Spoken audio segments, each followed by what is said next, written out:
Hello, I'm Paul Briley, and you're listening to Off the Comma. I'm a human who cares about supporting other humans. On this podcast, we explore all facets of what it means to feel stuck in life. We talk with people just like us who found themselves sitting on a comma and not knowing where to go next. We'll unpack the experience with them, where they've been stuck, what it feels like, what they experienced, and what they learned. My goal is to inspire you by seeing yourself in others. I believe that when we feel more connected and seen, magic can happen. And remember, if you find yourself sitting on a comma in your life, you can also talk to me without a microphone. To explore coaching with me and getting off the comma in your own life, check out my information and book a call with me at offthecomma.com. And I'm also doing something different. I'm curating my own sponsor community, local businesses and professionals who I handpick and who align with our vision here. Be sure to check them out, learn more about them on my website and my YouTube channel. In the meantime, let's get into this week's conversation.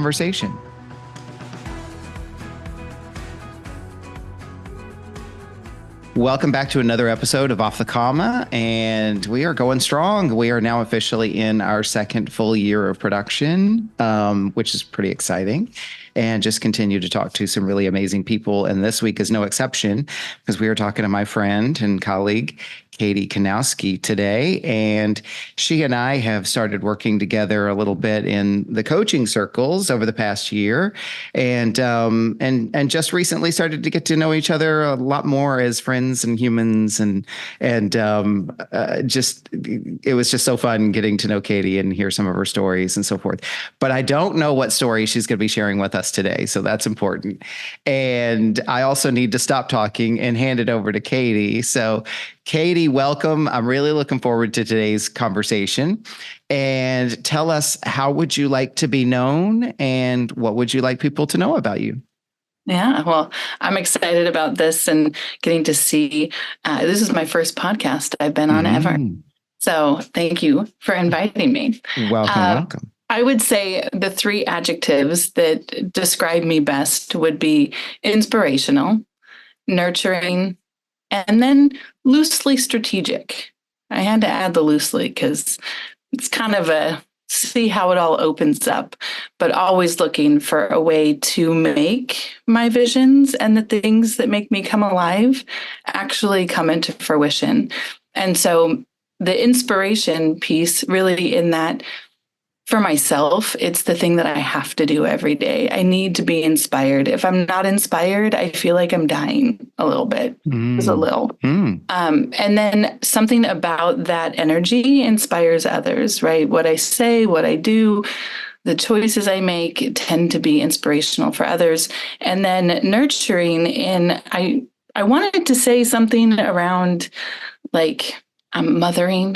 I'm very, but it's more than mothering because while I'm a mom, I have three kids who are, the youngest is 16, the oldest is 26, and it's been a wild journey, but it's so much more than just mothering. It's nurturing. And what you all can't see is the plants behind me.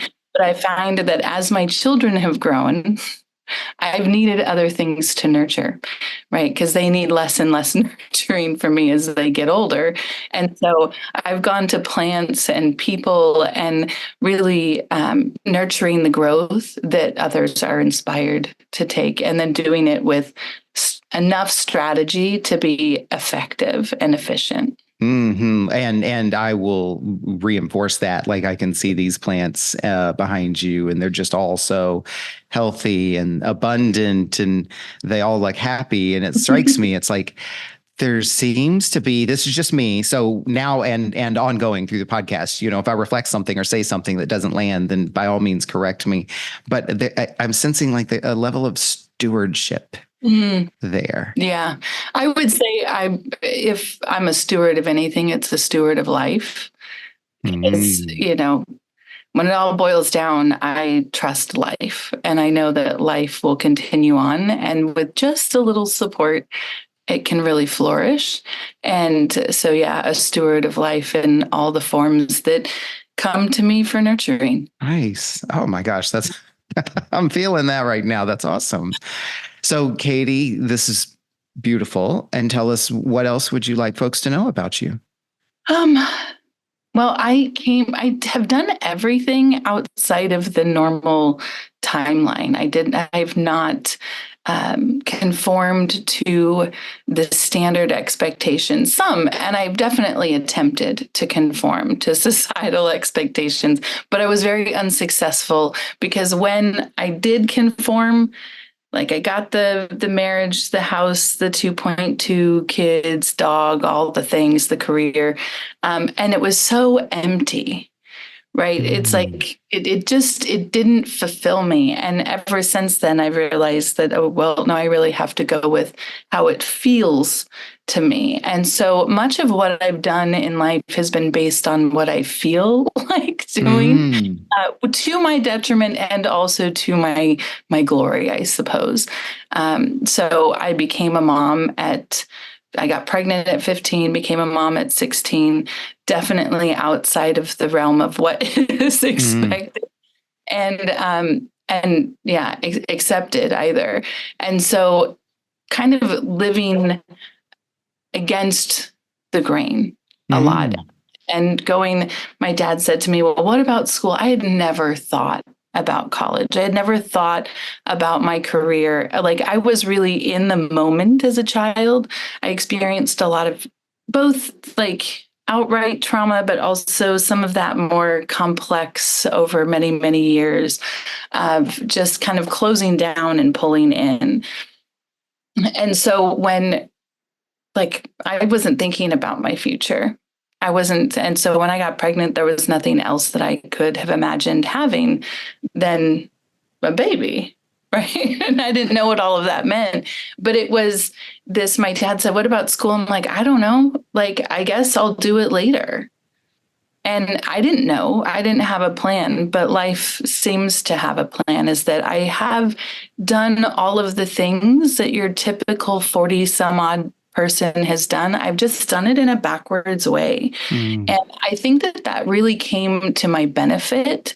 It wasn't outwardly strategic, but I think life is also always conspiring for me in a very strategic way. And so I went back to school much later. I went back when I was in my 30s, and that made all the difference because it wasn't just taking on information because I'm supposed to. Anytime I try and do it to conform with the supposed to, it doesn't work. When I do it because I want to or because that's the way that life is pushing me, then it's almost like that's when it's ready. Right. That's when I'm ready for the thing. And so I must have been ready to be a mom at 16 and ready to go to college at like 34 or 5 and something like that. And that's really helped me because it gave me context. It gave me understanding about life. It gave me the experiences before I got the knowledge. And that I think is part of what really shifts me into that more nurturing. It's like it doesn't have to be any certain way, right? It can be that it needs to be for you. And I've come on the other side of it now with a successful career and healthy children that, oh, it doesn't have to be the way we think it's supposed to be. We all grow in different ways. We're all ready for different things at different times. And so that's really, I don't know how I got there, but I'd say that that's a real synopsis of how I live my life.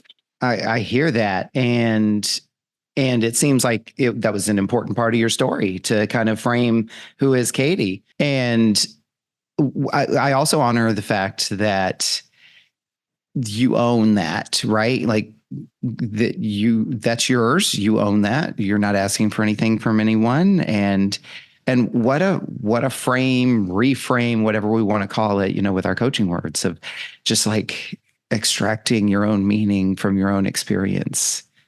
Mm-hmm, mm-hmm. Well, and Yeah. it's the meaning that I've come to find a lot of fascination with brain science, our bodies, our emotions, the mirroring of the in and out, right? The macrocosm, the microcosm, and my plants are no different, right? Playing with the roots, my plants is like looking at the synapses in the brain. It's fascinating and amazing. Mm-hmm.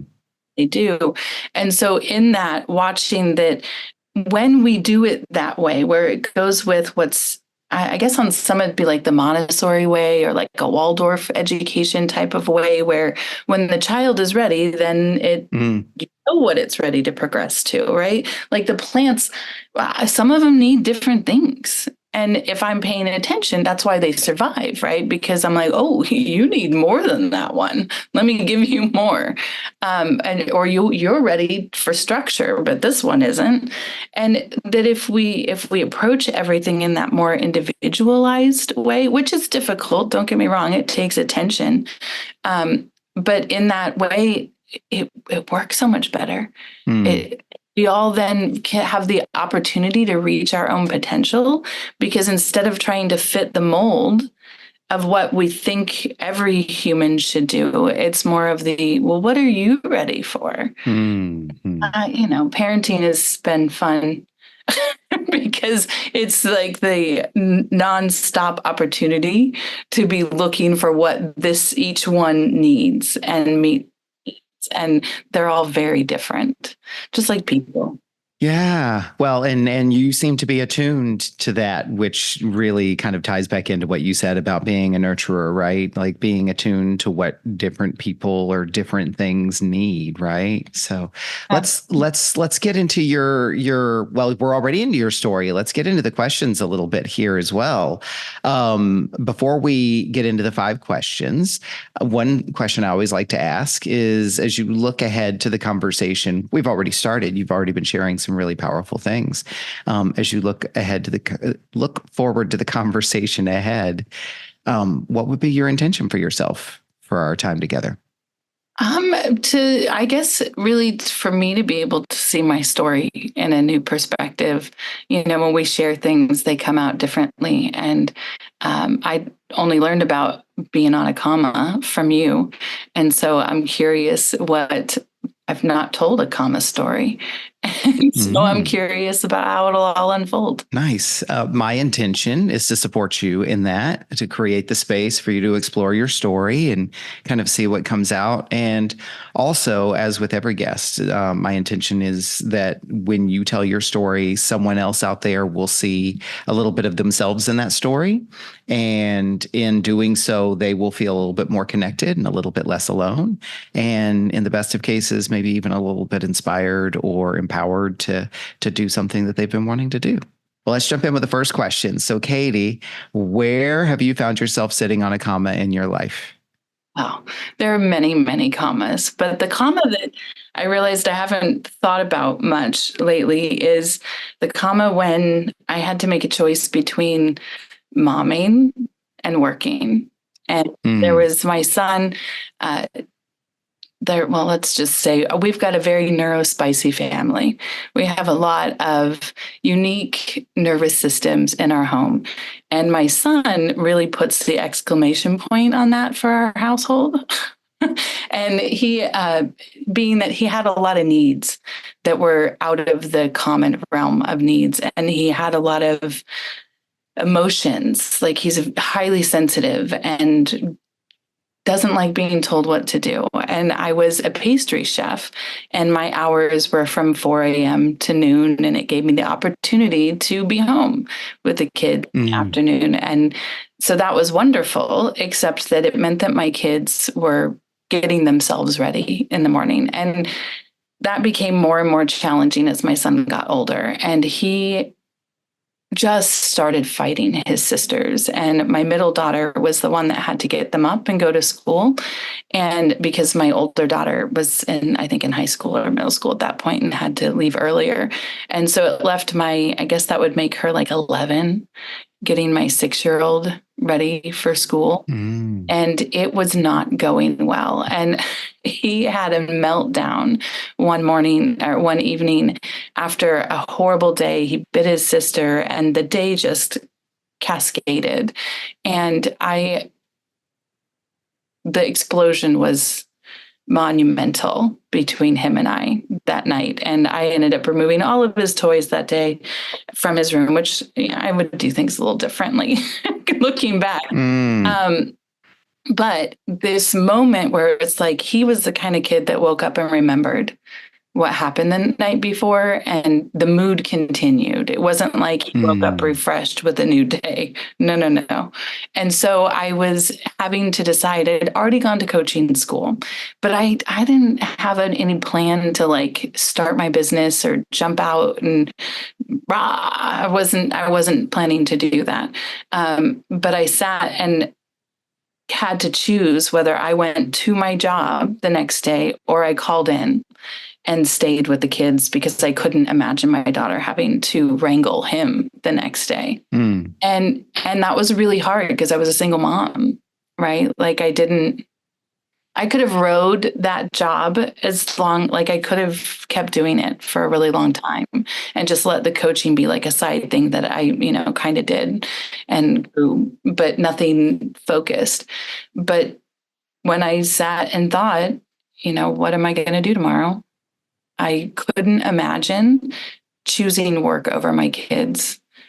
And that threw me on a massive journey. I ended up going on family medical leave, and a lot of things like cascaded at that point that forced the hand that then I was starting my full-time coaching business. and so it was definitely choosing values over safety and stability. What mattered to me over what, again, would have been the standard, you can't quit your job. You have to figure out another way. And it didn't happen where I quit my job. It was more miraculous than that. But either way, I got kicked out of the nest, and I had to choose the more difficult route in order to choose my family. Yeah. Oh, and not an easy choice to make, and certainly for a variety, so many reasons. And just to acknowledge you for it wasn't just a matter of choosing, which job you prefer, like being put in a situation to have to choose between family and work. And this happens all too often, right? I can't speak to that because, I'm not a woman, and yet women face that challenge all the time. And so there's all these variables. You've chosen the tough path and you've chosen family, and yet there are other options available to you. What did this situation create for you? That's actually our second question. What did sitting on this comma create for you at that time? At that time, it created, I called my coach, and, at that point, because I didn't know, I made the choice on my own, but I couldn't, like, is it just a one day call in, or is this like, what am I doing? Like, what does this really mean?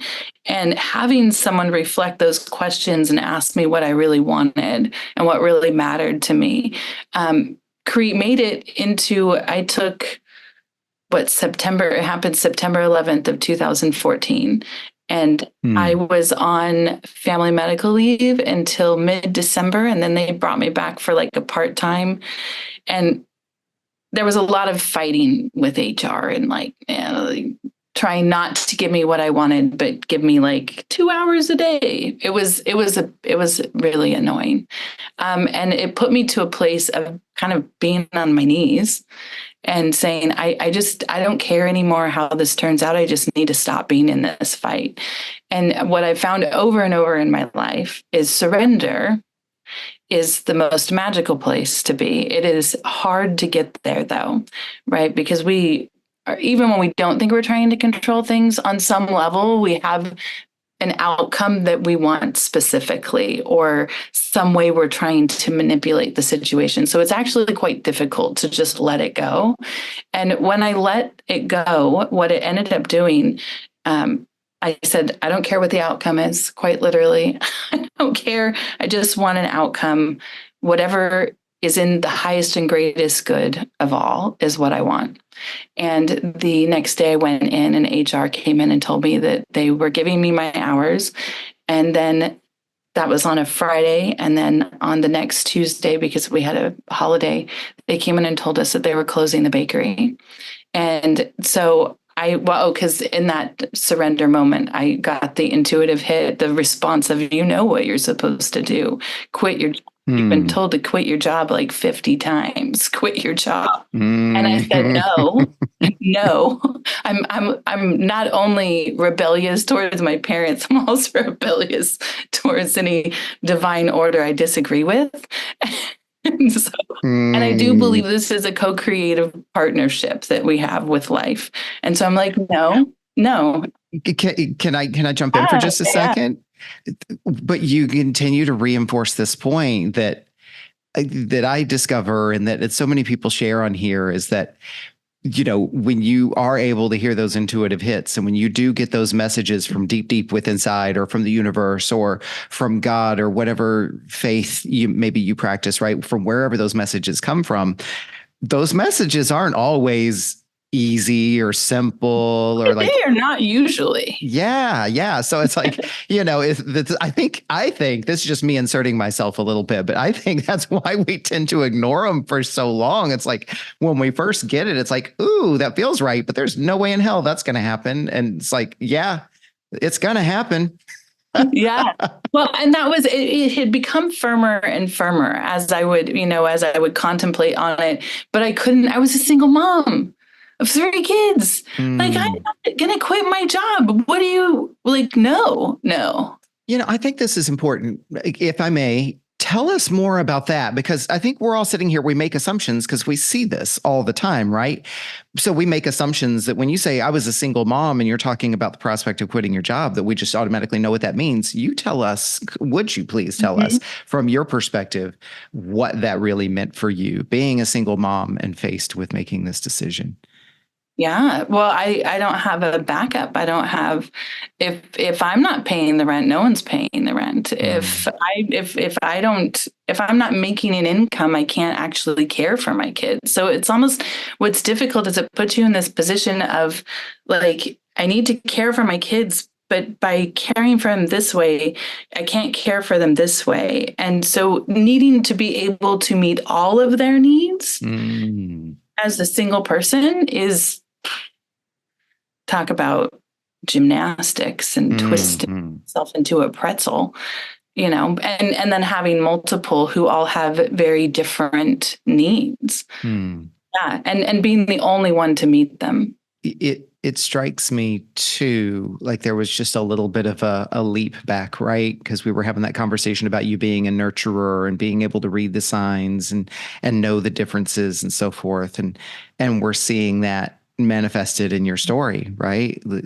There was this, it seems like to me that there was also this element of not just the obvious, how am I going to care for and provide for them, but this element of broad sight and knowing all of the implications and ramifications and needs involved in the situation for you. That it wasn't just a difficult situation or decision to make, but there were so many variables packed into it. Yeah. The variables that you have to, on some level, and this is what I think it did for me, was it taught me how to have trust and faith in myself and the overall arch of life, right? Like, I've been broker than I thought I could have survived. I've been tireder than I thought I could have stayed awake through. Like there is this, it pushed me into the uncharted territory of discomfort that, like, I don't know, but I have to figure it out. Like, I don't know. And it, by saying, it was very powerful to say no to that impetus that I'd been just ignoring to quit, but to say no. If you want me to quit, you're going to have to fire me. And so that was I'm not saying I won't do it no matter what. I'm saying, like, you're going to have to take the action. I'm not taking the action. Right. That's too big and there's too much at stake for it. And so that when I came in just a few days later, and they couldn't really fire me. Right. I was working at UC Davis. I was managed by a company named Seduxo, and I was a union represented employee. So I had three levels of protection when it came to like they can't fire me, right? And that was part of what was so bad about that environment. I don't think anyone should be that safe in their employment. That it breeds misbehavior, and so they had a lot of reasons to close the bakery, and I believe it was in the best interest of the university to do so. But then I was given an opportunity to take a lateral job. And that was where it was like, okay, well, I'm not about to tempt fate like that, right? Literally just lost the job I didn't think I could lose right after telling God or the universe that it would have to fire me. And then it did. So I'm going to take that as a sign that you've got to go on your own. You can't stay. So, yeah. Wow. Yeah. Just, it's so powerful what you've said, like, you know, that you were hearing these messages and that decisions were difficult. And then it was just made for you. The decision was taken out of your hands. You were going somewhere one way or another. I made it clear that if it had to happen, it would need to happen another way. And if it's meant to be, and this is, you know, and I think that we get to make what's meant to be on some level. Like I'm not one to believe that it's all written. I do think that there's potentials, but I think we have free will to change that potential, and that those moments, if it's really meant to be or what's in that highest and greatest good, I'm a big believer in intention, right? My intention is always to be in the highest and greatest good of all, right? So and that's it. Just if it's not for everyone, then it can't be for me, right? I don't believe in taking from others at their expense and without the reciprocity, right? That give, that take, that healthy flow. And my mind's going on a different tangent, so I need to bring it back. Well, I tell you what, hold on to that thought for a minute, because this is all fluid, right? Even though we're asking the questions, often you're going to kind of go back and forth, and that is certainly invited. As you look at this comma and this situation, and I know there's more story to tell, but I'd love to ask the third question. What did you learn about yourself as a result of sitting on this comma? That if I do what matters to me, it will all work out. Like, and it doesn't mean that it's going to be easy. It does not. I would not say, because that's what we're on 9 years ago that this, well, yeah, it's 10 years ago. September will be 10 years. And so it makes the ride way more enjoyable, engaging, and unknown. Right. But what I've learned is that I can trust myself to figure any of it out because I have. And I made this declaration, and this happened in 2013. So just before this, and I think it's all tied to it. But my grandma said, just have faith, Katie. And I'm like, you know, I was not religious. Our listeners can't see the face you were making, but the face was the reaction. Yeah. Anyway, you say like, okay, that makes no sense to me, Grandma. But she, you know, I said, I don't know how to have faith, Grandma. I don't know. I threw my hands up and I said, teach me how to have faith. I wouldn't do that. I'm glad I did it, but I wouldn't be so bold again. I have to laugh because, again, it's like, I wouldn't do that again. And the facial expression with the statement, and yet the statement is so powerful. I wouldn't do that again. But then you corrected, you modified that, and you said, what did you? I'm glad I did it.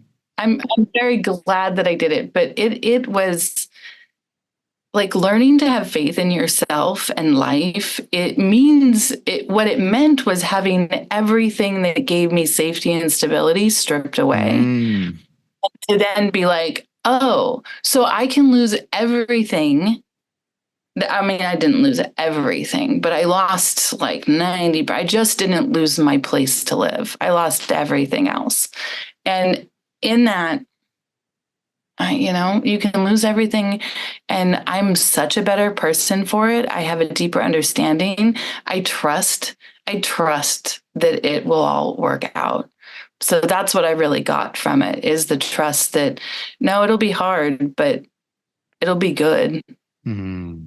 Is there one maybe small or specific example you would share with folks who are listening where that really resonates? Like, here's my evidence that that was true. Well, I mean, like bringing it into a tiny little nugget, I would say in the midst of all of that, I ended up on welfare a few years later, just not able to keep up with the demands of a home as a single person who doesn't have, I hadn't gone to school, bringing that back. I didn't have the things that would get me a job that would pay the bills enough unless I went back to my old career. And so it put me in a position so I ended up on welfare. And then welfare is not the easy peasy, raking in dollars that a lot of people think it is. It's a lot of work. I had to either volunteer 32 hours a week, be in the call center looking for a job 32 hours a week, or I could go back to school. And well, I'd already wanted to go back to school. So it was, okay, well, I guess I'll do that. And so what it did is it put me in a position to get the education that was keeping me from excelling and being able to provide for my family. And so it was this, and how could I, as a single mom, go back to school full time and succeed? I don't know. I don't know how all that panned out, right? But it did. It did. And it's the perseverance and like almost like a dog with a bone that won't let go. I think that that's what it really invoked in me, is like, I'm not going to fail. And so I'm going to do whatever is put in front of me that makes sense, that leads to the outcome that I'm desiring, which is being with my kids, right? Being with my family and being able to provide for them in all the ways that they need to. And so I'm not getting in the bite-sized piece that you wanted it in, but it's yeah. Well, if I may, here's what I'm hearing is, because the question was like, oh, do you have an example of where trust panned out? And I think you proved something for me specifically, that you did answer the question, because the trust gave you what you needed to be able to keep moving one step at a time, as you described it, right? Like each thing that I needed showed up and I kept moving one step at a time. And you kind of revealed to me that often when we ask this question, or when we talk about trust, and I'm really talking about myself, is there's, in our culture, we have this like, oh, trust in the universe, surrender, let go. And then there's going to be some golden ring or some pot of gold at the end of the rainbow kind of thing. I think that comes into the narrative a lot, that whether we say it or not, or see it or not, there's this kind of need in our American, achiever way, that it's like, oh, if you surrender, you let go and you trust, then you will be rewarded. And what I hear in your story is that there was both surrender and holding on happening at the same time. Surrender to needing to control, holding on to perseverance and trust, and that what you got from it was the path kept unfolding and you kept getting what you needed. That's what I heard. That's a very long reflection. How does that land with you? No, I mean, it definitely ends, because it's not like, I'm not yet where I'm going. I don't even know what that means anymore, right? It's that what it taught me was that if I have an overall vision or an intention that I'm working towards, and then life is constantly giving us decisions and choices and opportunities that we get to choose. And those are the opportunities to express our trust, right? Am I going to trust that I really can go back to school as a single mom, and be successful? Am I going to trust that? Well, how do the other choices sound, right? What are my other options? Well, that's a no, and that's a no. So, okay. Because they wouldn't even let me volunteer where I wanted to. I'm like, well, I'm already volunteering at the school. I could just do that. They're like, no, you'd have to be at this place. I'm like, And so I didn't know for sure that I was going to be able to succeed at school, but I knew that the other two options were a no. It was a no. And Mhm. so it was this trust of, okay, well, if the only doors that are open are the ones to go into school, then I'm going to trust the divine orchestration of the situation, that that's where I need to go. And I'm going to trust that if that's where I need to go, that I can handle it. Trust in the direction and trust in the capability. Mm-hmm. Wow. And so the journey continued. What, Katie, this is the fourth question. What has changed for you as a result of sitting on this comma? It audacity. Ooh, A what do lot. you mean by that? Like, if I want it, I know I can have it. And it's this knowing that if it matters to me enough, and if it's meant to be, right? Again, this is a co-creative process. If it's meant to be and I'm willing to do the work, I can do anything. Um, yeah. I think where it puts me right now, because I think it's brought me to another comma, as life does, Mhm. is how how courageous do you really want to be? Because now that I know I have such deep faith in myself, what do you want to do with that? Do I want to run off into the woods and be by myself, like I feel like a lot of the time? Or do I want to stand on a stage and make a difference and then run into the woods? I don't think running into the woods is an option. I think it's a necessity, but it's Mm. just to what level, right? Am I Mm. hiding from the world and living in my perfect little pink bubble by myself? Or am I audaciously stepping on stages and making a difference? And, you know, I think I think maybe I need a vacation before I make a decision like that. Mm. Mm. And I also hear you saying that there's ands in there. It's not necessarily an either or. Yeah. Yeah. No, I think that's a good point, is that I don't think I cannot be audacious and courageous. I think that, and that nurturing component in me, I really do see myself as serving life. And I Mhm. do believe that when I support another, when I nurture the potential in another, that I'm doing life a service and I'm helping the world. Because I think that the more that people live into the life given potential that's in their own bodies, um, I think that that's what would really change the world. And that matters to me. That Mhm. matters. As much as I'd like to run away into the woods, I would probably be incredibly depressed if I wasn't Mm. helping people. Mm. What I had a different question for you, but I want to go with that. What makes you say that? Running into the woods would probably make you depressed. Why? Because that need to nurture. Mhm. I was born on Mother's Day and then Mm. became a mother so young. And I feel like that's almost like a theme that was made so clear from the time I was born, that I if I'm not nurturing other things and people specifically. I love my plants, but it is not as engaging as, helping someone move through a challenge or to even see their potential and Mhm. see what they have to offer and that they can trust themselves. So I think, without that, I would feel it fuels me. It nurtures me, nurturing others. I hear that. And you said kind of audacity is the thing that's changed the most. What's the most audacious thing that you have yet to do? That I've already done or that I have that's in the vision of the future potentials?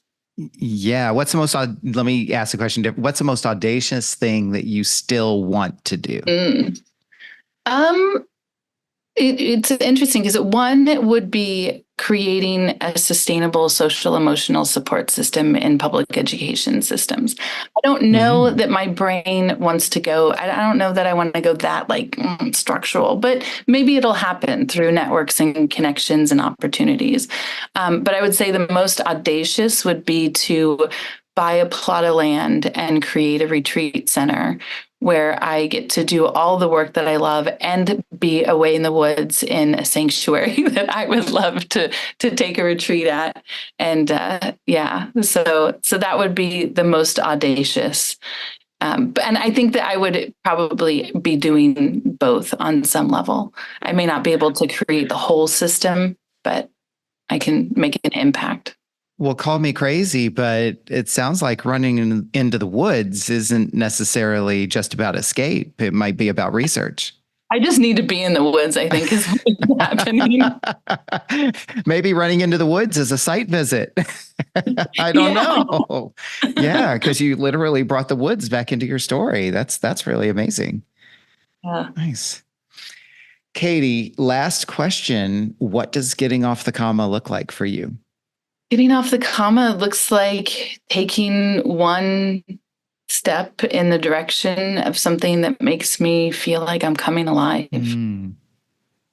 Yeah, that coming off it's one step, right? And if we look at words and sentences, right, we don't want a whole sentence full of a bunch of commas. There's a limit to how many commas in a sentence. And so I think where I'm curious is what's the next sentence? What do you think is the next sentence? Well, there's a lot of opportunity I have right now. I'm looking at potentially taking my career in the direction of really putting a stake in coach education, or, building my own. Well, I've been building my own thing for a long time, but like leaning into that more intentionally as opposed to kind of going in two directions at once. So I don't know. Like I used to have that vision for the school, and that I wouldn't say I abandoned, but I put it on the back burner since 2022. I stepped away from schools. And so I'm always wondering, is it time to lean all the way back into that? Is it not? So I think what I've learned is that I don't know where I'm going, but I know that every step that I'm going to take in the direction of where I'm going is going to feel good to my heart. It's going to be aligned with that inner voice. And so I don't really need to know what the next chapter is, but I'm curious what the next sentence is. Well, and it also kind of brings it back to what you shared in the beginning, that like leading with what feels right, leading with those feelings, is what I'm hearing you say. That's really cool. And I did hear you say, I just have to reflect this back. You said this direction or that direction. And yet you were describing the direction of this coaching school, the direction of your own business. And I'm just wondering for you, you don't have to reply to this because this isn't a coaching session, but I'm wondering if that or could be an and. It probably is. I think most of the time when I'm oring myself or, this or that, it's usually and it's just my mind trying to figure things out, making it less integrated than it always is. Don't we all do that? I mean, to a degree. It's our biology. It's the way that we're set up. It's our social structure. Like we've got a lot of layers, but if we can slow down and not make our choices from that place, but dig in to what do we really want, then we won't be in that rote pattern that those other paths will take us. Katie, as you look back on the conversation we've had, what would you acknowledge yourself for? It's so funny. The thing that I go, I don't know that I'd do that again. So I really acknowledge myself for asking for the lesson. And I see that as prayer for me is much more about asking for who I need to become to have the things that I want, as opposed to requesting the outcome. But, so teach me how to have faith. That was probably the most profound lesson that I asked for. And that's what's made all of it possible. And where I went from in 2014, I was not qualified for any of the things that I wanted, and now I'm qualified for any of the things that I want. And that's really quite amazing to have gone from the 16-year-old who didn't have an education and just did a trade job and that sort of thing to no. If you put your mind to it, you can accomplish anything in any order, in any way that makes you come alive. And my education was so much better being in my 30s than it would have been in my teens and 20s. I could have never, the things that it changed in me, I had to have the life experiences and the struggles that I had for me to, and I haven't mentioned it, which is pretty amazing, is I have ADHD. And I learned that through this process, right? Through parenting my children and recognizing, oh, we're a lot alike. And in that, having the life experience for someone who has neurodiversities actually creates the fertile soil that the information can then be brought into. Whereas if you just have a child go through and like learn what you're supposed to learn, it's not fertile soil. It can't root, it can't take growth, they can't grow there. And so, recognizing and seeing in ourselves and in our children and the people that we're supporting is that maybe it's not ready. Right. Maybe they need experiences so that then they can value the knowledge that you're attempting to give them.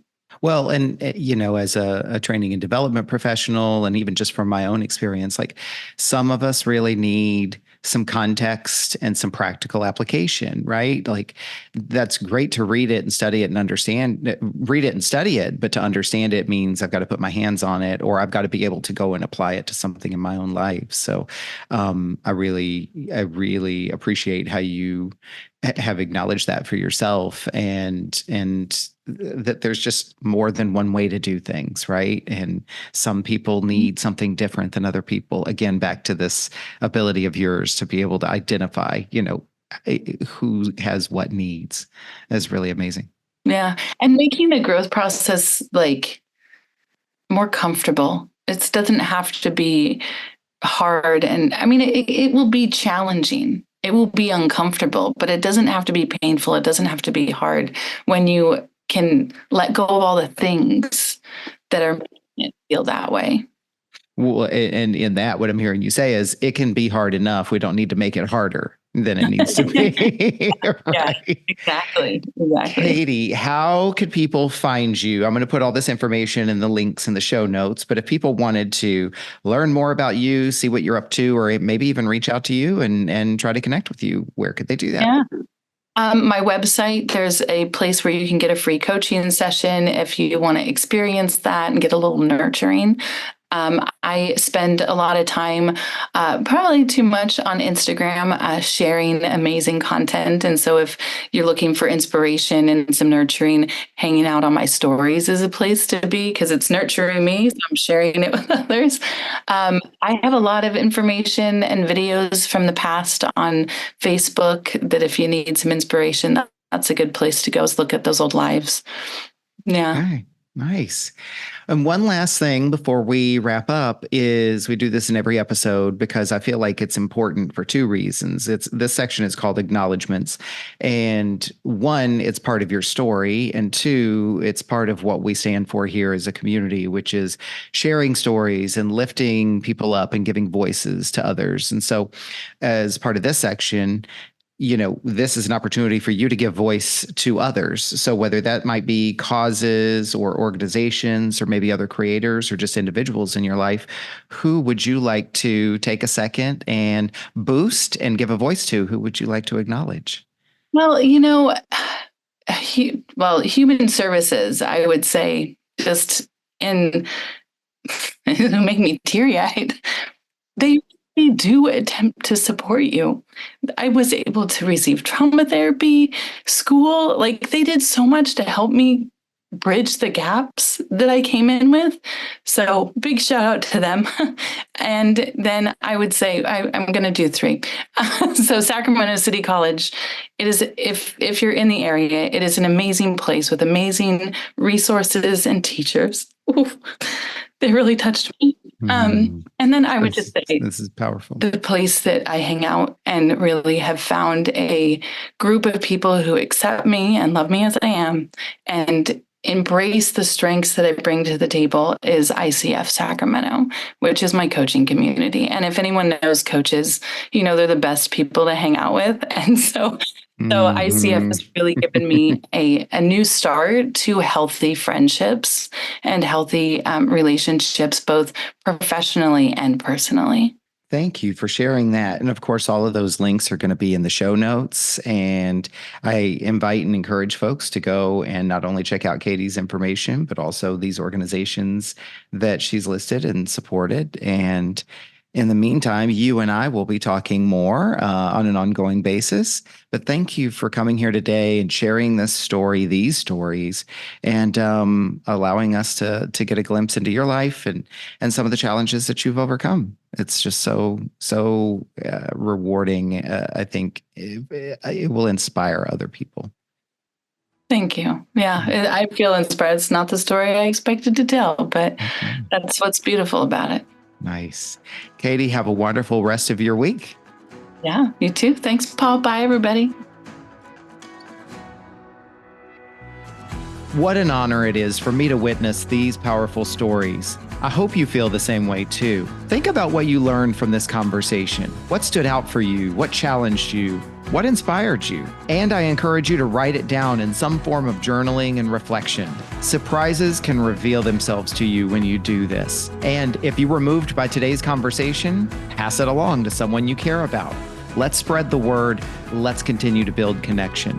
And if you do discover something you'd like to unpack further, book a call with me and let's talk about it. My links are in the show notes. Be sure to like this episode, follow the podcast here on this platform and social media at Off the Comma, and feel free to comment and interact with these posts and episodes. Check out my website for workshops, events, and my sponsor community. I'm covering the costs of production by curating my own sponsors who align with our vision. Be sure to check them out. They're all powerful people and businesses. Thank you for listening to this episode of Off the Comma. As always, keep noticing and keep listening.